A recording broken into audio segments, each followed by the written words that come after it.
Welcome everyone. Thank you so much for joining our webinar today. Today we will discuss conjoint analysis and more specifically a modern approach to pricing's most powerful research technique. So we have very experienced speakers today. Matt Johnston, who is founder and CEO of EPIC Conjoint, and Tobias Jaus, who is responsible for business development and pricing at EPIC Conjoint.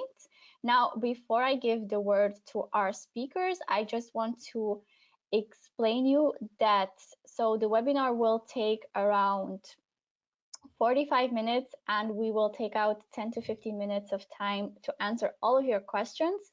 So please just put your questions in the question box, which you can find on the control panel on your right. And we will happily answer all of the questions afterwards. This webinar is also being recorded, so you will receive the recording afterwards to review it, and also anyone who couldn't join it will be able to rewatch it. Okay, that's it from me. Enjoy the webinar, everyone. And guys, I'll give the word to you. Great, thanks a million, Lena. Hi, everybody. I'm delighted you can join us on this webinar, Conjoint Analysis. We're here today really to prove how conjoint analysis isn't the big monster that it used to be. We're probably all familiar with or heard about, in terms of the time it takes, its complexity, and the prohibitive cost. Instead, with advances in technology, namely cloud and API integrations, through automation, we've managed to inject much more speed, agility, cost effectiveness, and dare I say it, user friendliness into the conjoint process. So that means that users, business users, professionals, pricing professionals, product professionals can apply conjoint analysis as and when the business need arises. Now, when that question arises, which was pretty much not possible up until the recent past. So yeah, let's get. We're going to go through this slide deck. As Lena said, it's about 45 minutes, and we'll leave some questions at the end. I hope you enjoy it. So prior to the webinar, we actually had a pre-webinar poll, and the results of the webinar, we were trying to ascertain people's experience or familiarity with conjoint analysis, and these are the results of the poll. For 100 people attendees who completed the poll, we can see about 13% conduct conjoint regularly, 36% roughly one or two in the past, and then never conducting conjoint 51%. So that's kind of good. A 50-50 split is good. We were mindful to craft the presentation with kind of a broad audience in mind. So I think everybody will get some benefit from this session today. Actually, just a quick live poll, but those who have conducted conjoint in the past, who have experience with it, we'd be curious to actually understand what your experience is. I mean, the general perception of conjoint is a nightmare, is a long, tedious, expensive process. But we'd like to get your opinion, and hopefully within the next few slides we'll have the results, be able to share the results of that as well. So for those who've had experience, are familiar with conjoint, please select one of the three options available to you. Thank you. Okay, so the agenda for today is we're just going to go through, kind of set the scene for conjoint analysis. So we're going to look at some use cases and the role of conjoint analysis and its importance in pricing in particular. And then we're going to go into maybe have a look at, address some of the constraints and limitations that users experience with conjoint analysis in most cases, and then how they're, as I mentioned, the advances in technology have facilitated this mindset shift, and really now it's unlocked this kind of modern approach to conjoint analysis, where it doesn't need to be that once in a blue moon, massive big project, you know, sucking in loads of resources from the pricing team, the product team, and beyond. That actually it can be done just as quickly as a regular quant survey, you know, a rating survey. So that's what we want to show you today. And we'll actually step in more detail then into, you know, how do we do that in particular, and we'll talk to our agile three-step process, and Toby will walk us through that in more detail. And then we're actually going to shift over onto the platform and demonstrate just how powerful the insights you can generate and unlock from conducting these quick and agile, rapid conjoint studies. So we'll have a look at the simulators and the our price optimizer in action there. And then we'll kind of wrap up. Hopefully, we'll have time to wrap up with some best practices that we've experienced in conducting, you know, at least 200 conjoint studies over the past 2 to 3 years with, you know, some of the world's leading brands, and then we'll hopefully have some time for questions at the end. Okay, so your host today is actually two here today. Matt Johnston, as Lena introduced, Pricing's founder and CEO of EPIC Conjoint. I guess up until a couple of years ago, I was in your shoes. I was head of pricing for O2 Telefonica, Ireland, the Irish operation, and then I went out to the Middle East and I headed up group pricing for a Qatari telecom group with operations around the Middle East, North Africa, and Southeast Asia. So I brought over my 20 years of pricing experience across many sectors. You know, I bring a lot of pricing expertise. There's very little pricing use cases or challenges that I haven't come across in my pricing career to date. But the genesis, I guess, of EPIC Conjoint was the frustration I had with, you know, trying to apply conjoint analysis to inject more predictability and science and rigor into price setting. There just really wasn't solutions fit for purpose on the market, and that's when I started to gather. So I guess in hindsight, the right heads around the table in terms of academics and statisticians. And, you know, while conjoint is very, very sophisticated, there are really some sophisticated AI-powered algorithms under the bonnet. What we realized was we could box off that complexity in a back end, and by putting an intuitive, user-friendly front end on it, we could inject speed, agility, and user-friendliness into the conjoint analysis process. And Toby, over to Toby. Let Toby introduce himself. Yeah, welcome. Thank you everyone for joining. My name is Tobias Jaus. I'm with EPIC Conjoint since 1 year. Before that, I was working consulting, especially in the automotive sector. And now I'm conducting pricing and conjoint projects with international clients for EPIC Conjoint. Thanks, Toby. Lena, do we happen to have the results of the live poll by any chance? Yes, indeed. Okay. I'm just going to share it for the audience to see, and I'll just guide you guys through it as well.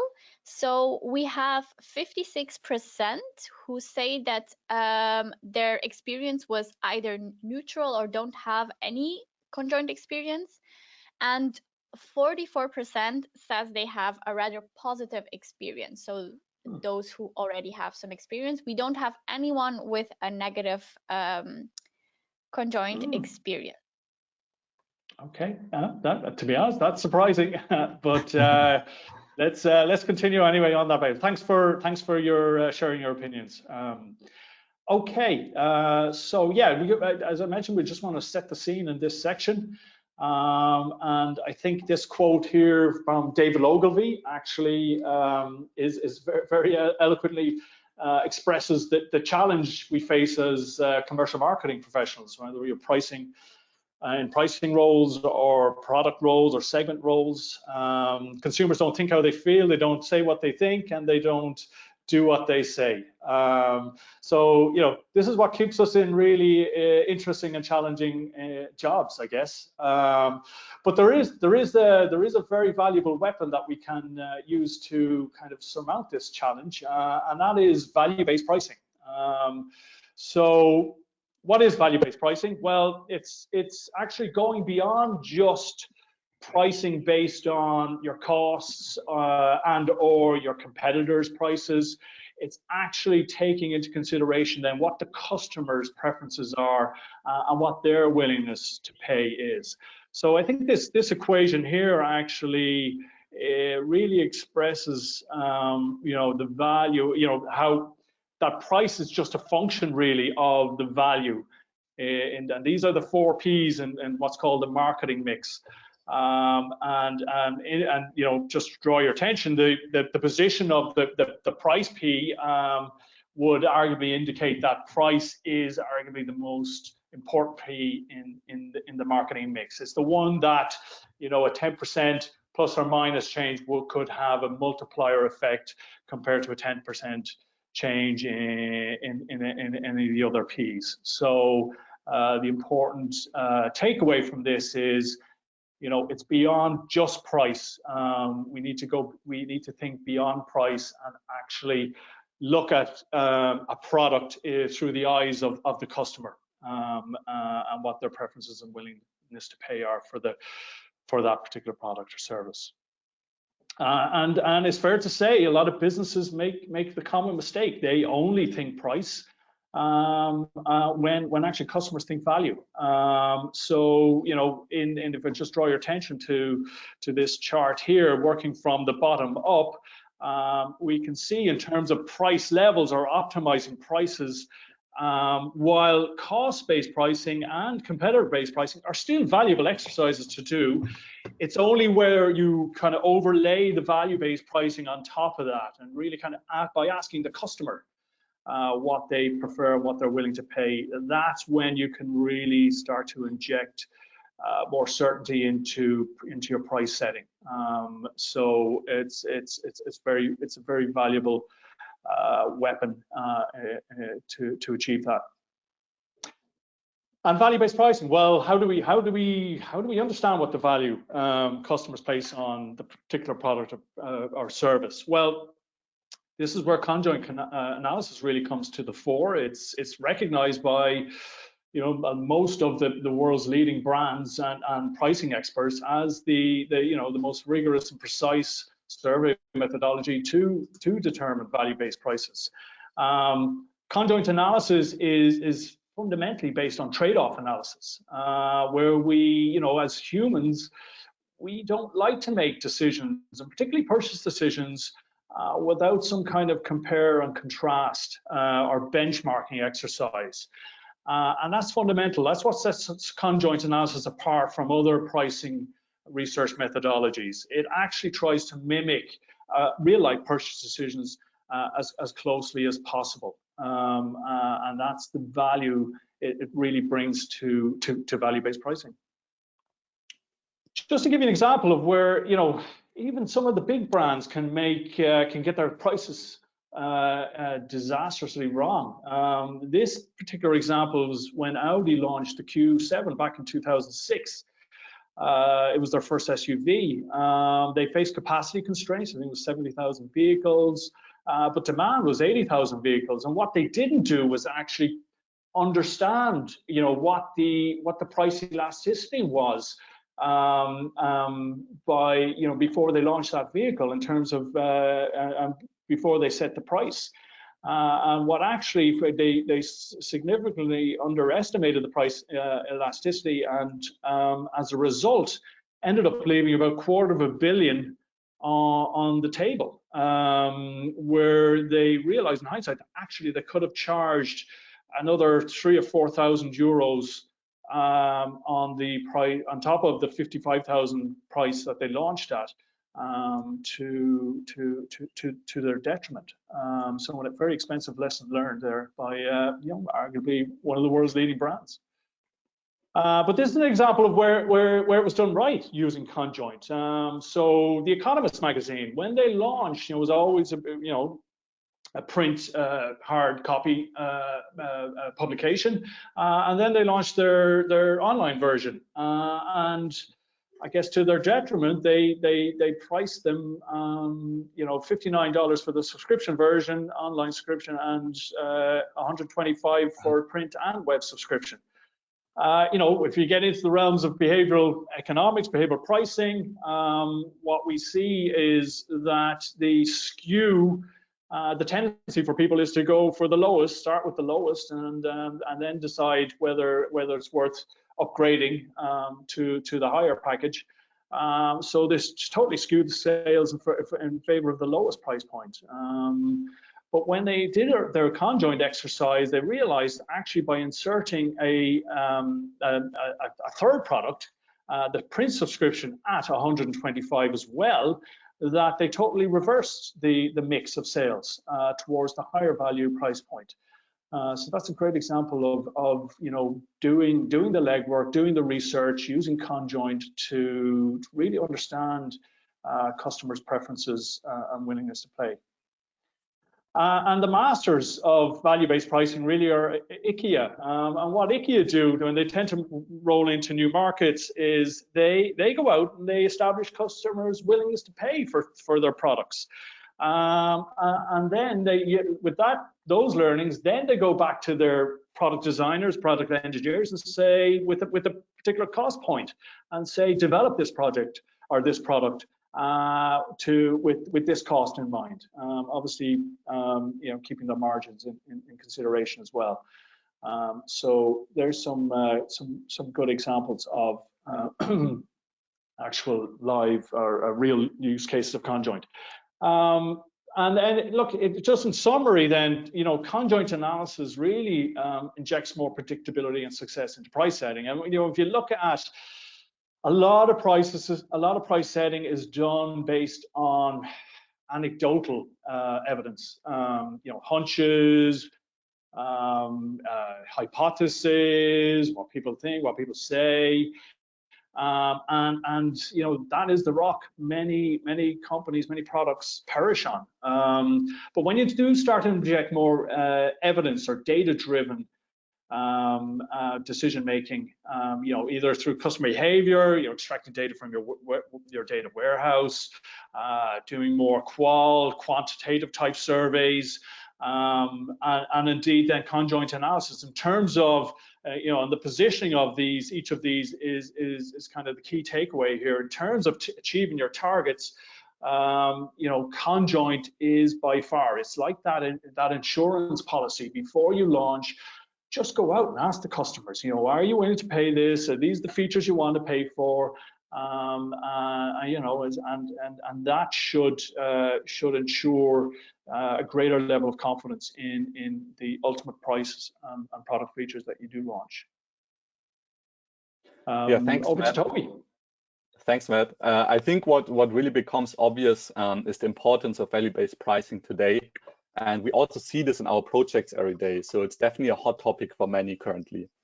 We also saw that one of the huge benefits of conjoint analysis is that we do not ask directly for prices customers are okay with, because this pure emphasis on price really usually leads to biases and flawed results. So we show different product alternatives where price is only one among different attributes. And through these trade-off decisions that a respondent faces, we then generate our learnings. But now, without becoming too academical, what exactly is the role of conjoint analysis in pricing, and why is it such a great methodology? So we do see the revenue function here: price times quantity equals to revenue. And what's unique about conjoint is that it allows us to get super valuable insights for each of the revenue contributors, so for price and quantity. So regarding the price, the biggest benefit is that we can calculate willingness to pay for a whole product or service, but we can also calculate the marginal willingness to pay. So the latter tells us how much more an average consumer is willing to pay for a feature upgrade or a design change. So this means we can translate perceived customer value into a monetary unit and then express it in euro terms or dollar terms, for example. So for example, if we recall the picture of the electric car survey shown by Matt before, this means that we can calculate the additional premium we are able to charge by, for example, giving an electric car 50 kilometers more battery reach. And of course, you could say common sense tells us that the consumer finds value in having additional 50 kilometers battery reach for his car. But Conjoint gives us an indication for what this person is really willing to spend to have that advantage. So therefore, willingness to pay is a quite easy to communicate concept, but per se, it does not take change in demand or quantity into consideration. So therefore, another metric needs to be considered, which is the price elasticity of demand. And fortunately, Conjoint Analysis can measure this too. So with price elasticity, it tells us by how much the demand for product sinks if we raise the price. So therefore, we can answer the question, what is the optimal revenue or profit or volume maximizing price for our product? By measuring price elasticity, we can also evaluate how strong your brand and product is and whether the demand is rather elastic or inelastic. So that's why price elasticity is overall a slightly more complex metric, since it considers the balance between changes in price and demand, but conjoint simulators can help you here. So on the next slide, we see a sneak peek of what Matt will demonstrate later in the EPIC Conjoint platform. And this is a price optimization scenario in our simulator. So the learnings that we generated in terms of attribute preferences and price elasticity are all brought to one chart, plotting one revenue curve, which you can see here in green, with possible prices on the x-axis and simulated market shares on the y-axis. So here can really experience the effect of your pricing and product decisions and optimize your product and price.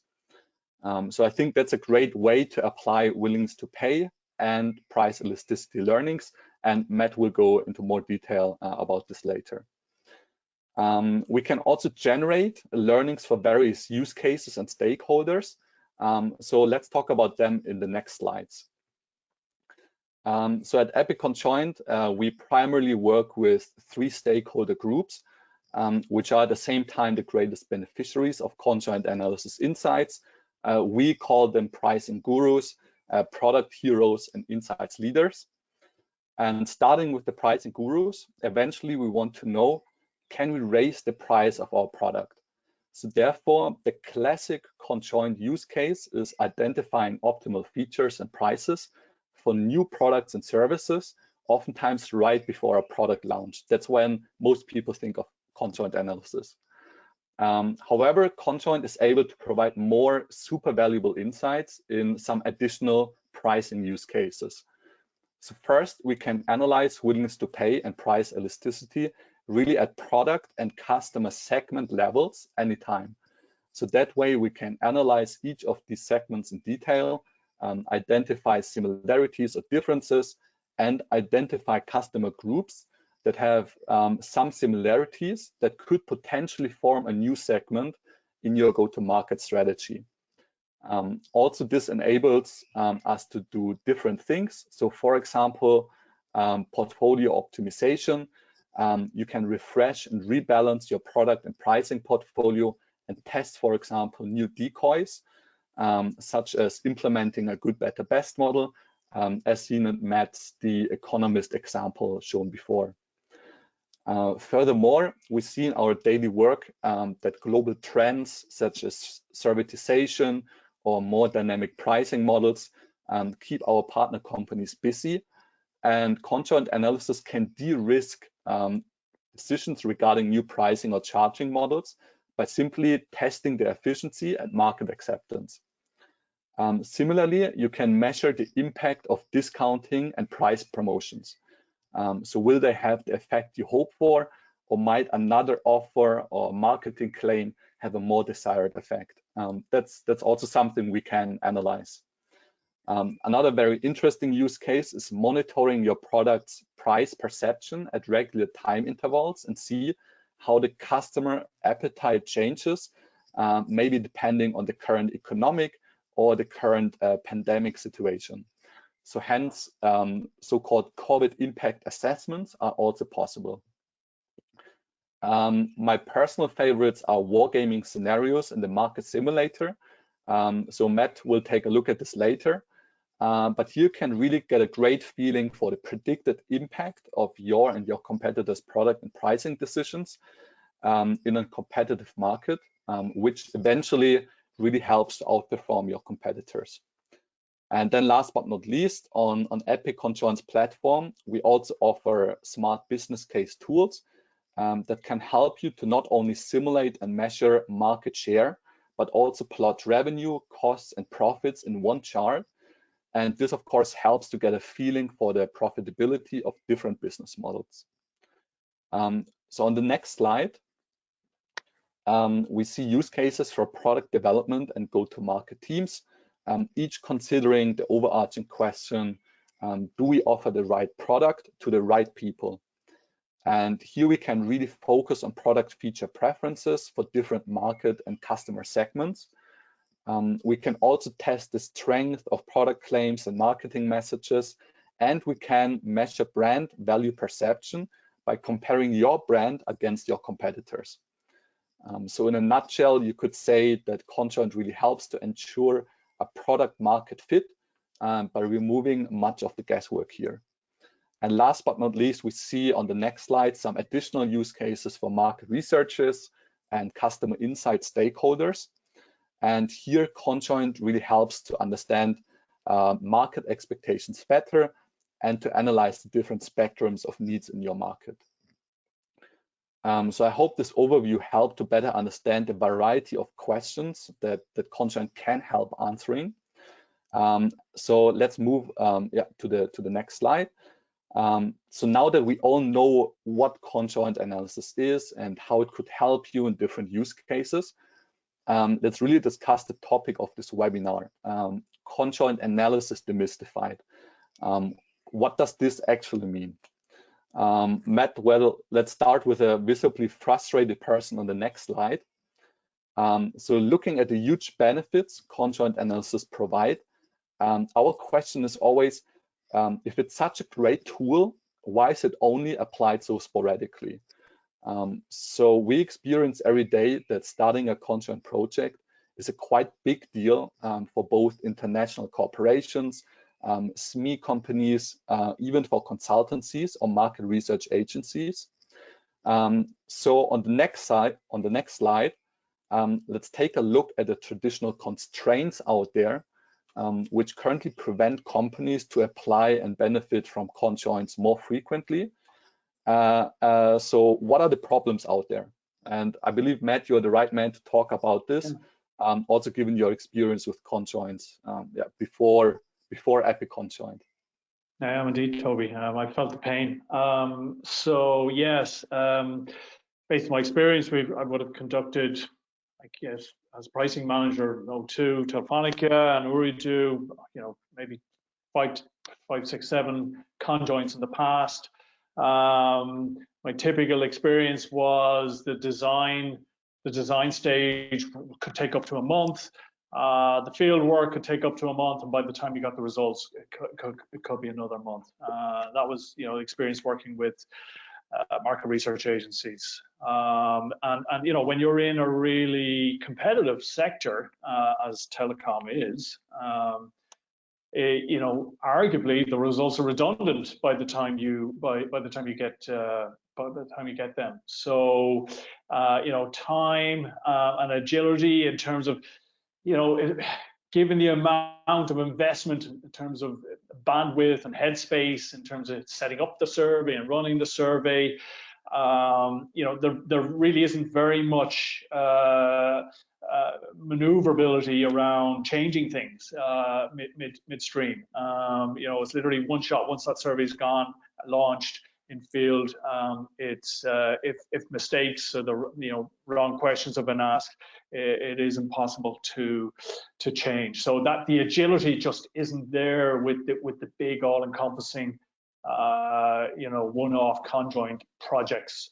And that was definitely my experience. And, you know, and the complexity was there. It always felt like it was really the survey design stage was slow, was tedious. There was a lot of iteration, passing back and forth. And I'm not sure was that a function of the agencies just not being familiar enough with the products we were testing, our competitors' products, the marketplace.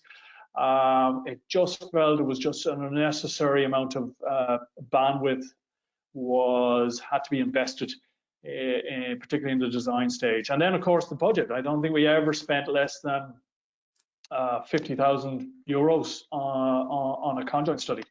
So that was kind of an insult to injury, particularly when maybe not all the questions you wanted asked what could be addressed, or you wanted answered could be addressed.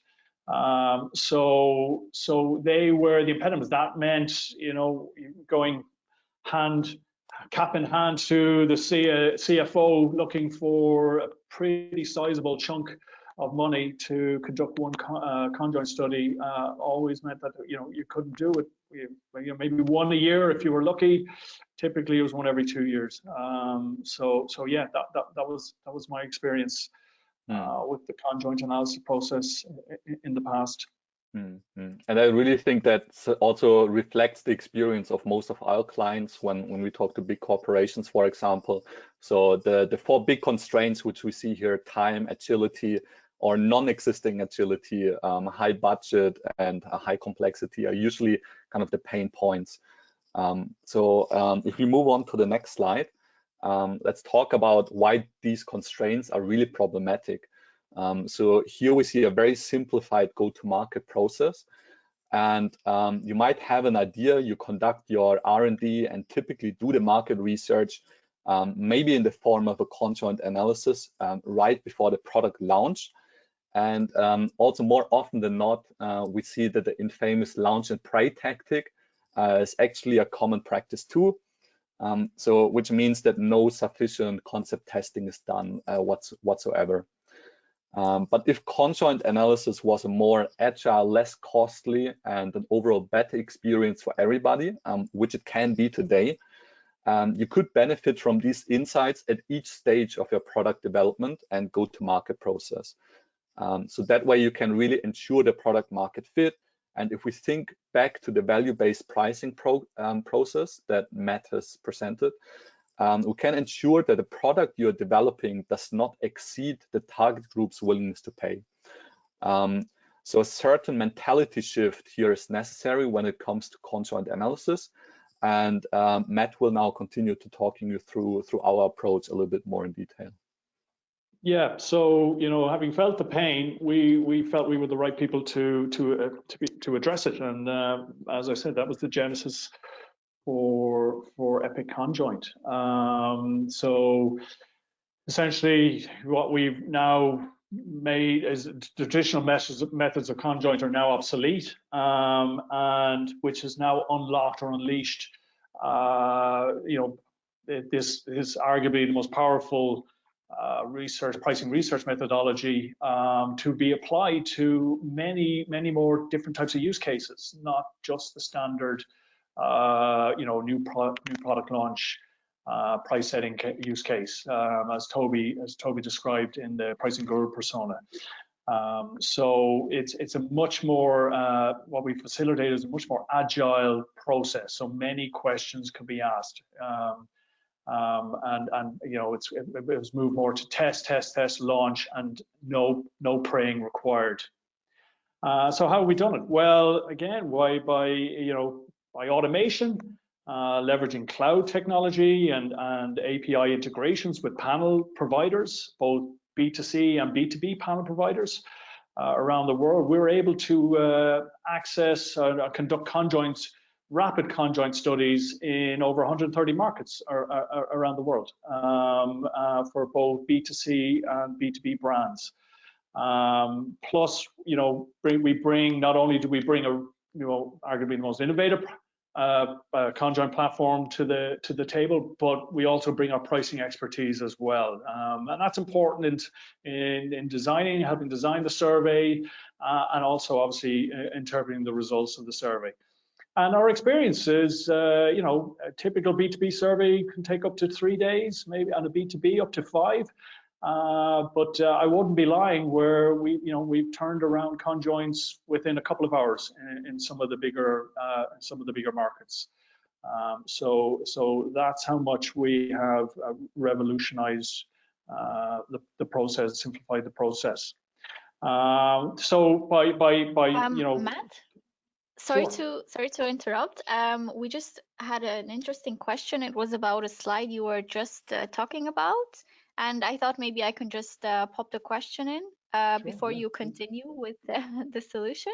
So the question is, could you not do a conjoint analysis post-launch to refine the price and use for periodic price adjustments? Is that a possibility in conjoint analysis?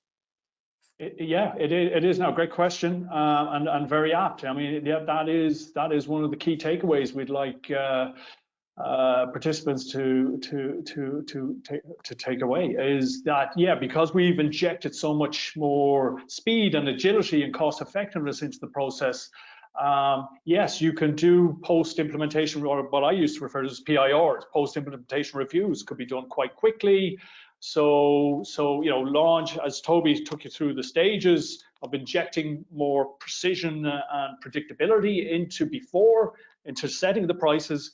Yes, you can then subsequently go out very quickly and seamlessly with the same survey, just copying the same survey, maybe making some tweaks, and launch the survey again, and have within a couple of hours have the results of your post-implementation review available. So yeah, great question, thanks. So what's the solution? The solution, well, we've developed this really innovative pricing survey platform, and that helps you know, users, be it pricing professionals, product professionals, segment strategy folks use EPIC Conjoint, agencies use it, marketing management consulting firms use it. It helps them make smarter decisions for the business faster. It helps them gain a deeper understanding into customer preferences and willingness to pay, understanding price elasticities, i.e. price sensitivity at not only a product level, but at a customer level, customer segment level as well. And you know, again, it just benefits that ease of use and cost effectiveness, enables brands to conduct conjoint much more frequently, as and when the business need arises. And this is just a quick snapshot of you know, the caliber brands we work with. It's fair to say we work with these brands all over the world. Quite a few of them are actually groups, and we also work with the local markets as well. But you know, we probably conjoint, when I think about it, you know, every corner of the world, to Brazil, to Russia, China, Canada, and many markets in between. So you know, there are a variety of conjoint use cases, mostly pricing oriented, that we have conducted for these brands and research agencies and consulting firms. And yeah, don't just rely on what we're telling you.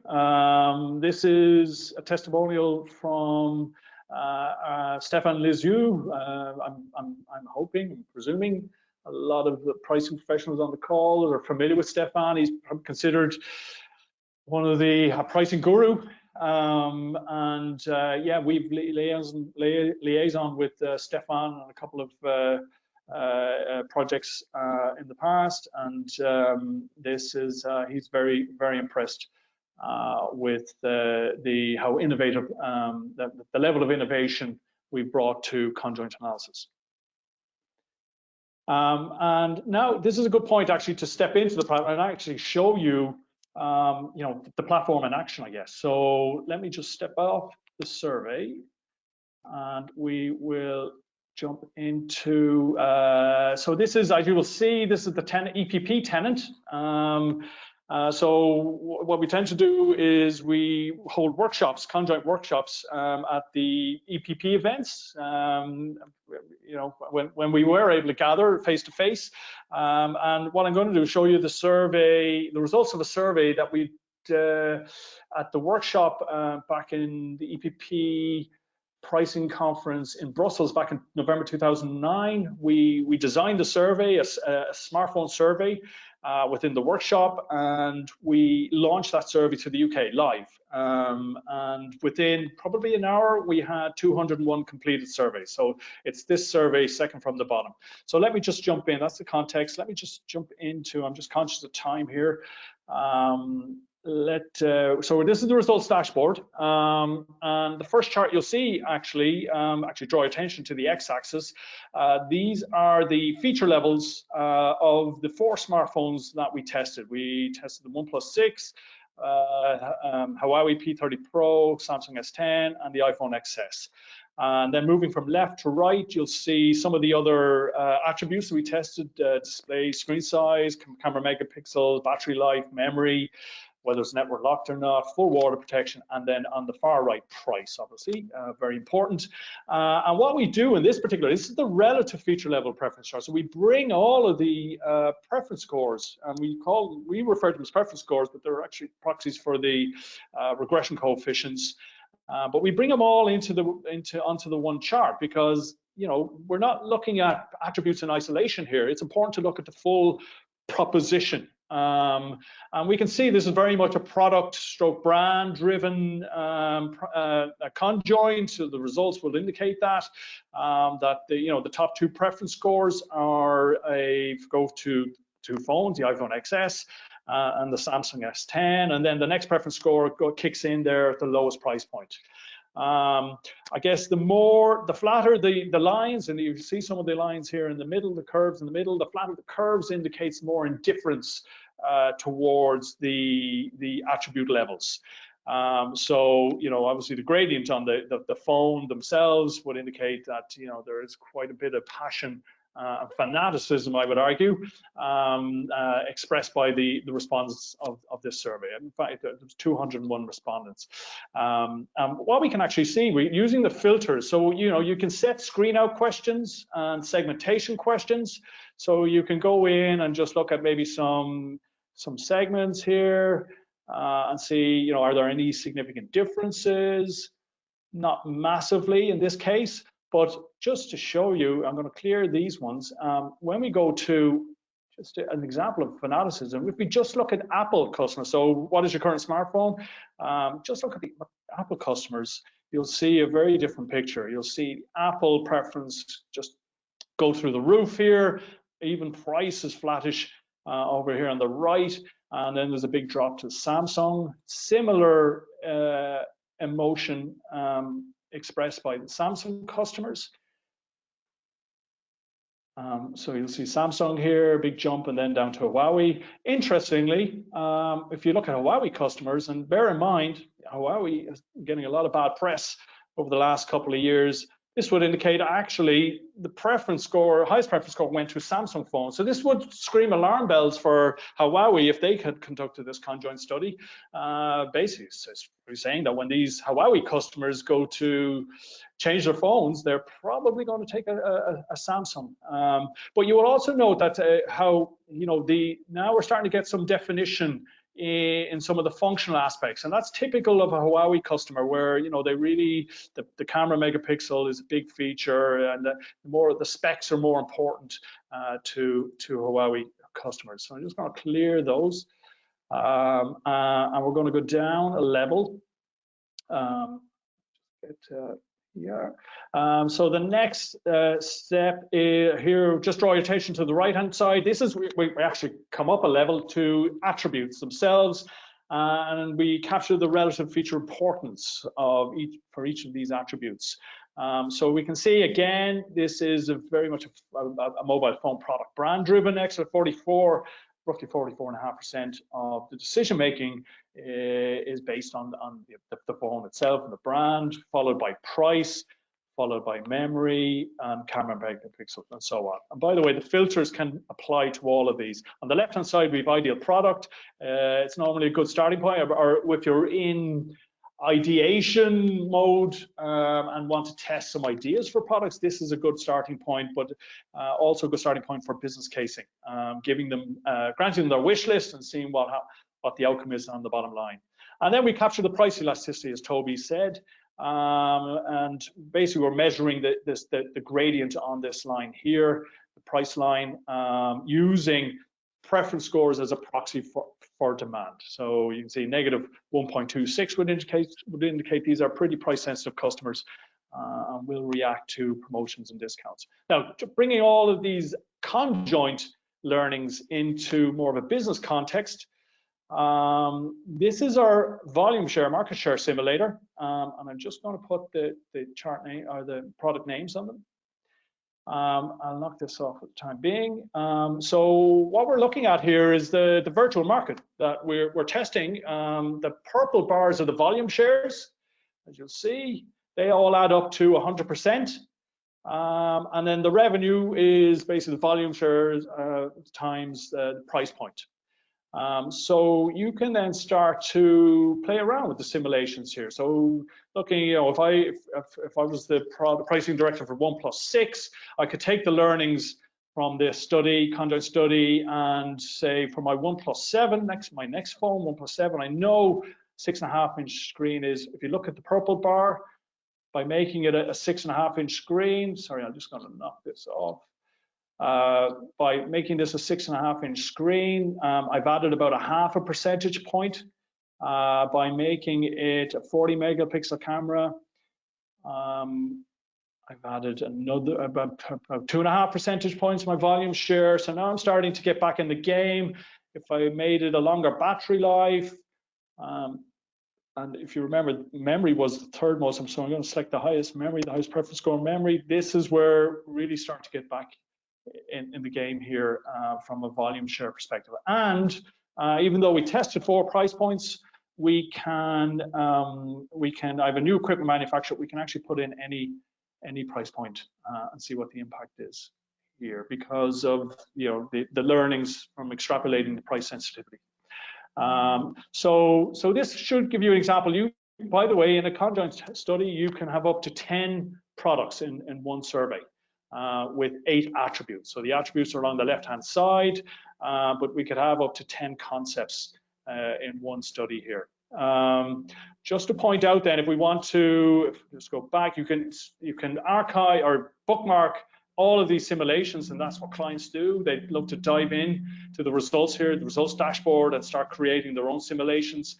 But let's just go back to the original. Now what we can do is focusing on price optimization. We can dive in and look at, you know, so I'm the pricing director for iPhone.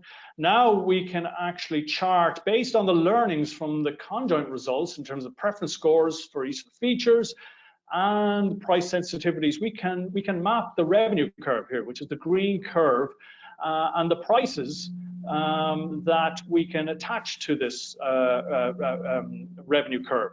So 999 is the, in fact, we can open this up a little bit and we can see that at the current price point that Apple charged $999, arguably they're leaving money on the table. That if they charged $830, roughly, they would generate a higher revenue at this price point here. So this is how clients look to get in and start to play around with these functions.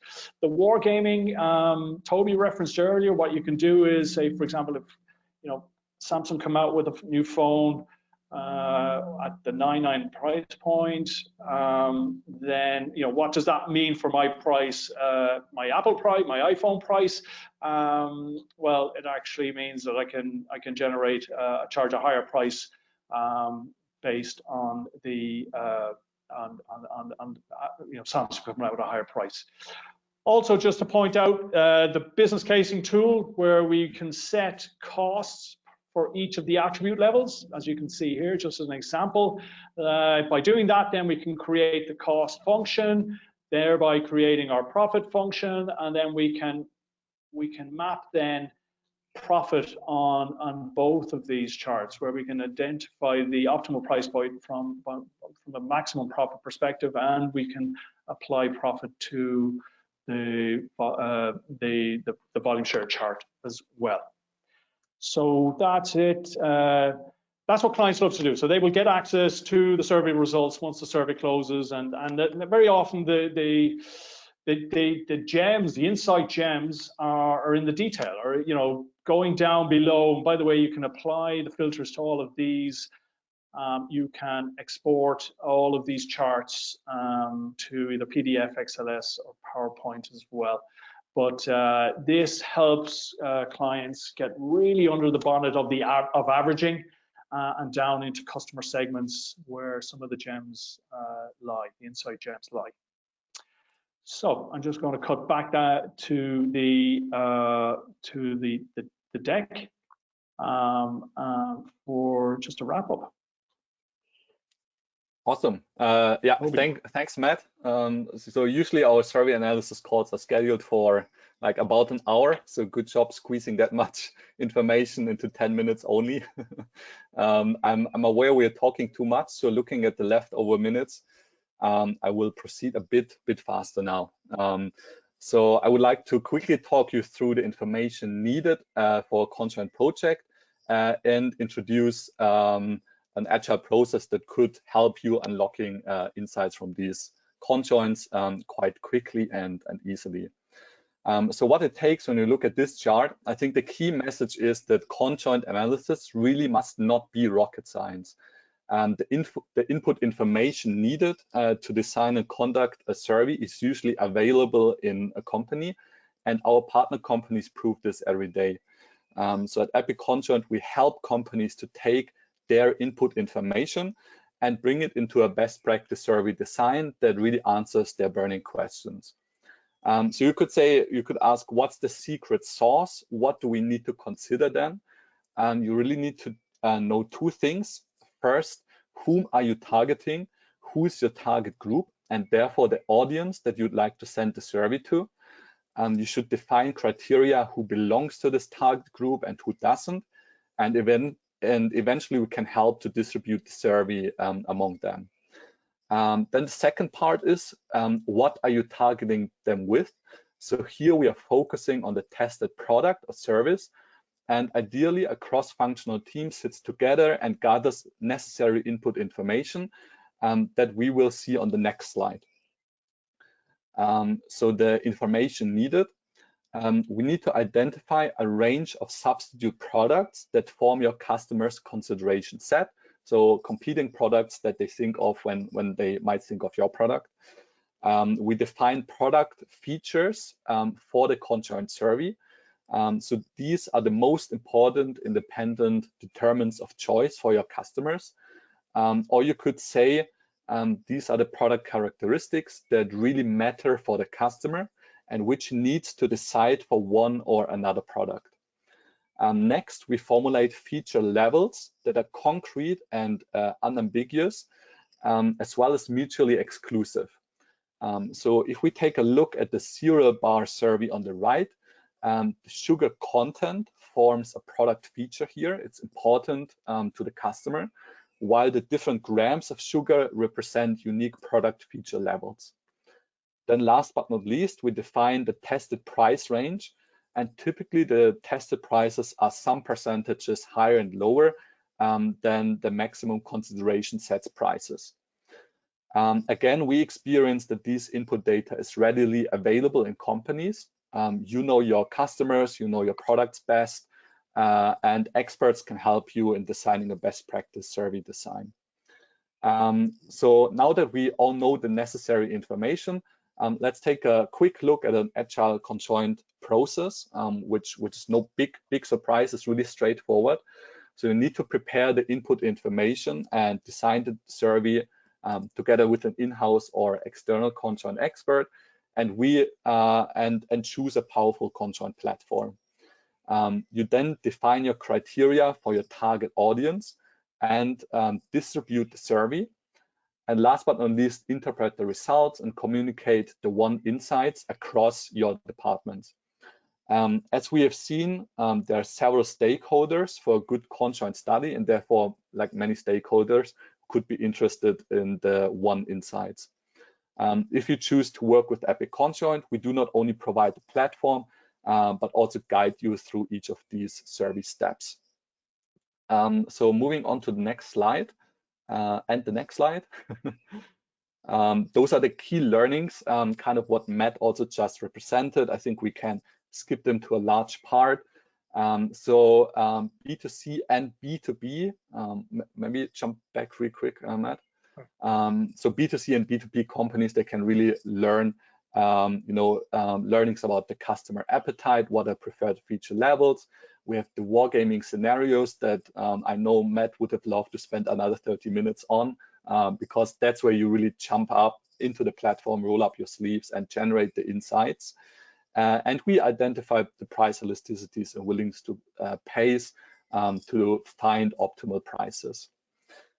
So now moving on to the next slide, I would like to share some industry best practices with you that you should memorize maybe for your next conjoint project.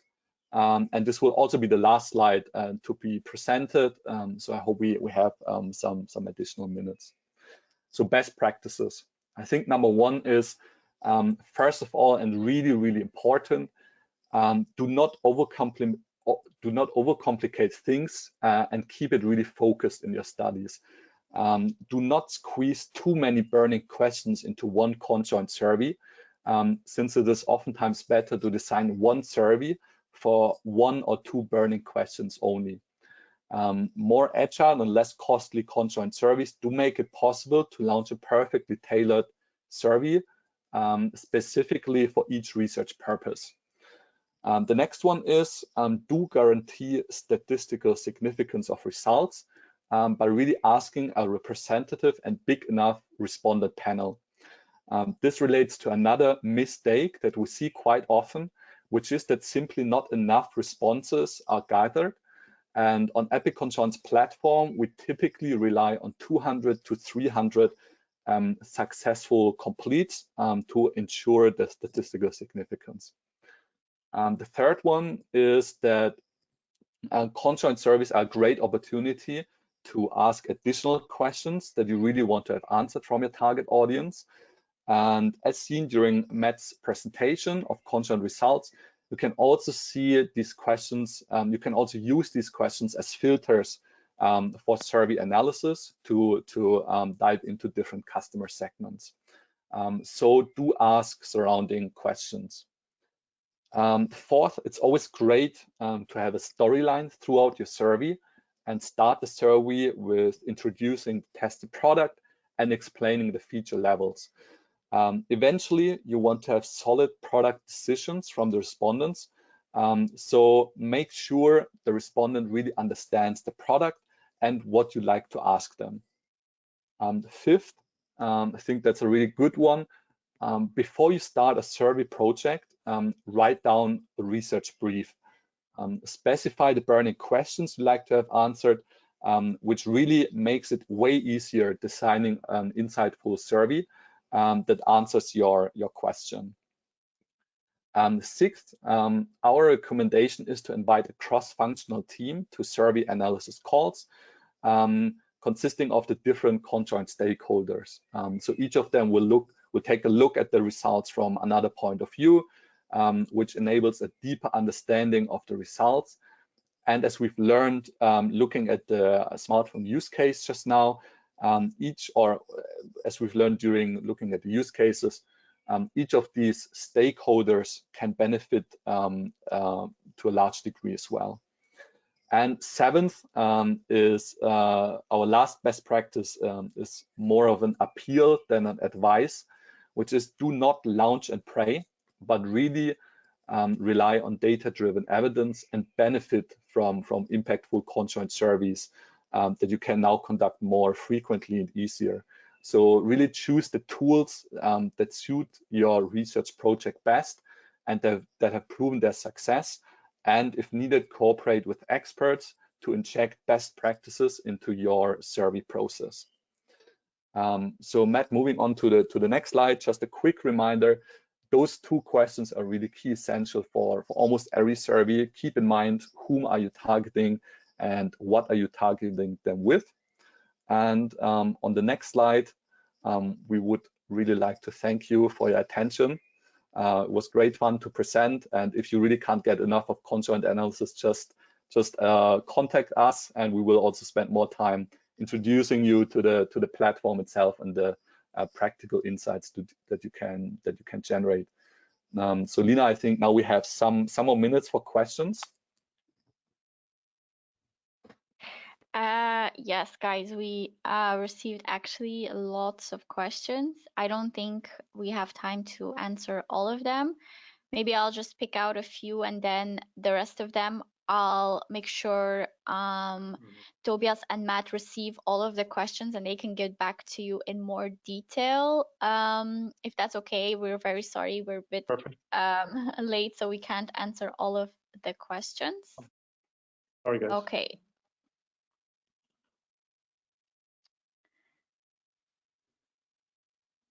So, do conjoint analysis offer the same benefits in B2B markets as B2C categories? And how do you run conjoints with B2B decision makers? Okay, yes. The answer to the first part is yes. You know, at the other end of the chain is a consumer, a customer who has preferences and unique preferences and willingness to pay for various features and whatnot. So yes, it's equally as applicable in B2B as it is in B2C environment. And we actually do partner with online panel partners that are dedicated to B2B, offering B2B respondent panels. So we do quite a number of B2B surveys for our clients. You know, if you look at a typical telco, you know, there's the B2B side of the house is just as big and important as the B2C side of the house. So yeah, we and it actually, in terms of some panel providers actually offer pretty niche B2B target samples. Really surprises me how they can deliver that. I think a quick addition from my side also here, like the 2 quotes, like whom are you targeting, what are you targeting them with, come into action again. So I think when you pick a conjoint tool, it's also important to pay attention to the different distribution methods that you have. So usually in the B2B context, you might also have the chance to send out the survey links directly to decision makers that you might know, that you have the email address of, and then we can also distribute the survey links through that. So there are different options. The panel providers are one of them, but oftentimes you can also contact decision makers that really matter from the kind of company's address book directly. Or a mixture of both. Or both, yeah. Okay, thanks, guys. Another one here. How do you measure brand value perception versus your competitors? So yep. Sorry, Lena, do you want to? Sorry, no, I meant versus competitors of the companies, probably not your specific company. Yeah, so as we saw briefly when I displayed the relative feature level preference, we saw the preference scores. That's the starting point. We see the preference scores for each of the brand. That could be a brand in itself, or it could be a product with the brand name.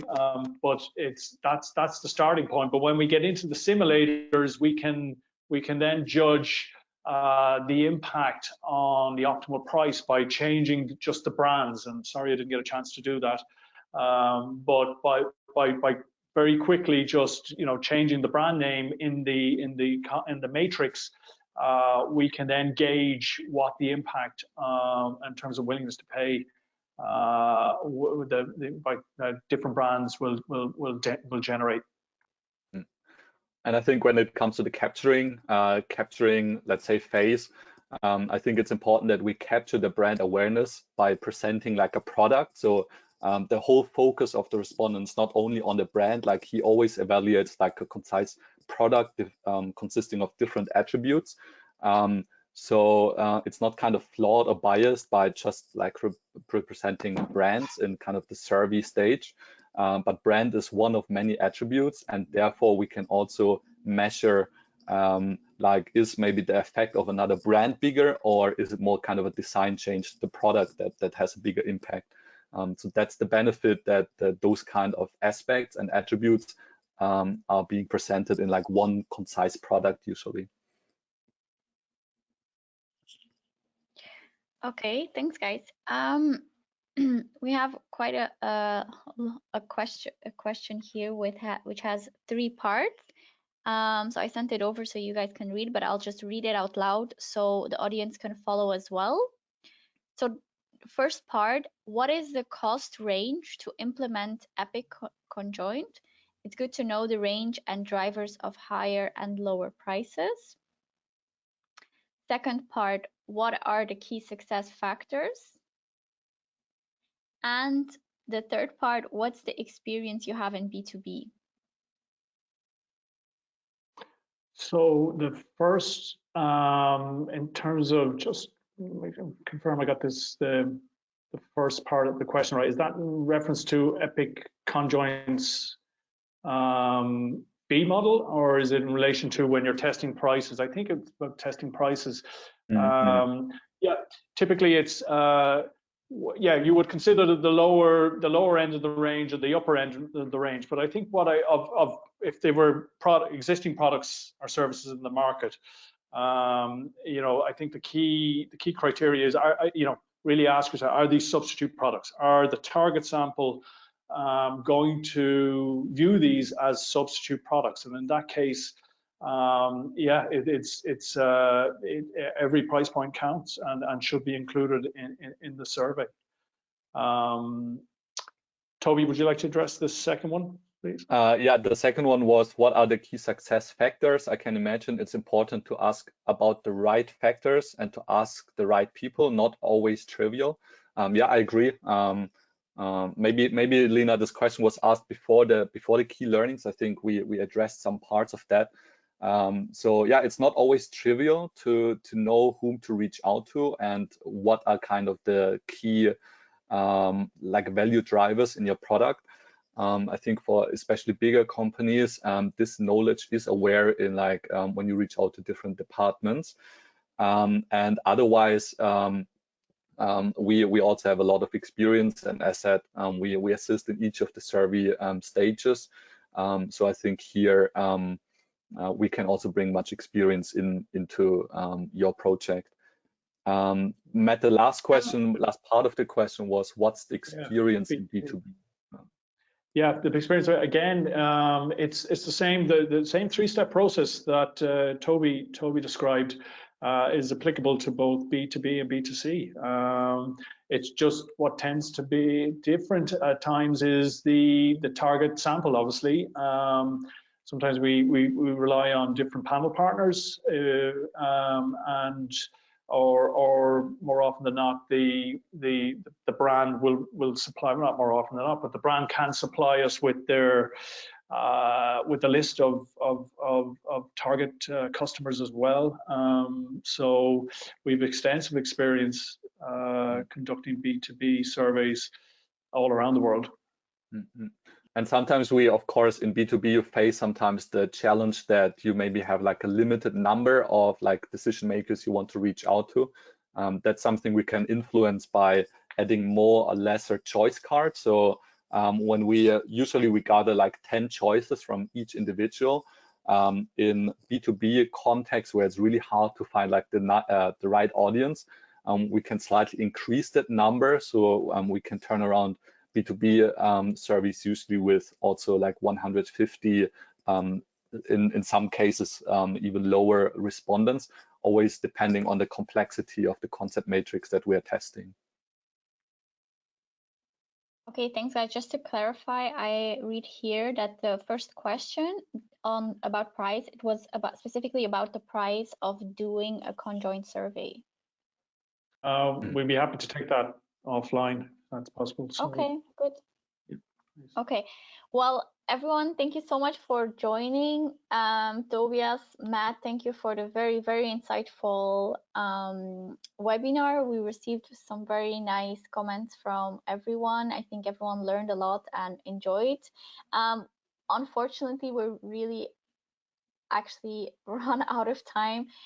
So for everyone who sent a question and didn't receive an answer right now by our speakers, please just keep in mind they will receive all of your questions written, and they will just come back to you in a more detailed manner, I assume, via email or something. So don't worry, all of your questions will definitely be answered. Yeah, I think we can wrap up now. So any last words from you guys, Matt? no, just thank you, Lena, for hosting this webinar. It's been very enjoyable. And yeah, looking forward to if anybody wants to address their questions directly to either Toby or myself. Yeah, happy to take those offline from this point on. Thanks for everybody's participation and thanks for the questions. Okay, perfect. Lena, I also think you provide the presentation deck, right? So our email addresses can be found there. And then, yeah, also thank you for the audience. Thank you, Lena. The organization was perfect, was great fun to present here. So yeah, great experience. It was our pleasure. Thank you, guys. Thank you, everyone, and have a great day. Thank you. Bye-bye. Bye-bye.